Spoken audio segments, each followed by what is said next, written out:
আসসালামু আলাইকুম ভিউয়ার্স, সবাই কেমন আছেন? আমি অনেক ভালো আছি। আমি আজকে আপনাদের তৈরি করে দেখাবো ম্যাঙ্গো মিল্কশেক।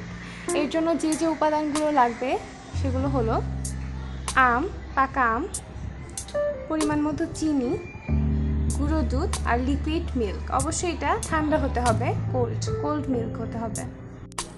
ফার্দার প্রসেসের জন্য আমরা একটা ব্লেন্ডারের জার নিয়ে নিলাম।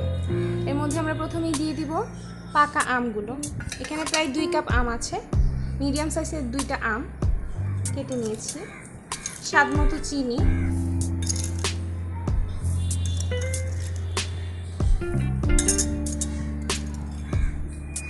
এবং গুঁড়ো দুধ। আমি এখানে 2 কাপ ম্যাঙ্গো মিল্কশেকের জন্য 3 চা চামচ গুঁড়ো দুধ ব্যবহার করছি।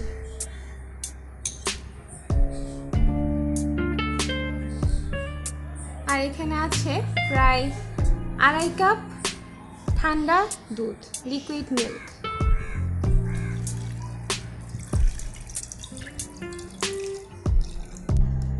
এখন আমরা এটাকে ব্লেন্ড করে নিব।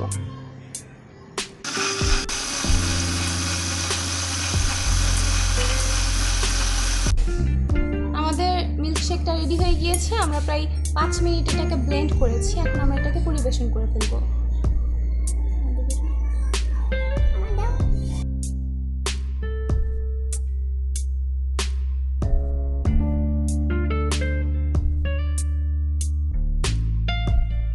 আমাদের ভিডিওটি ভালো লেগে থাকলে প্লিজ আমাদের চ্যানেলটি সাবস্ক্রাইব করুন, লাইক, কমেন্ট এবং শেয়ার করে আমাদের পাশেই থাকুন। আল্লাহ হাফেজ।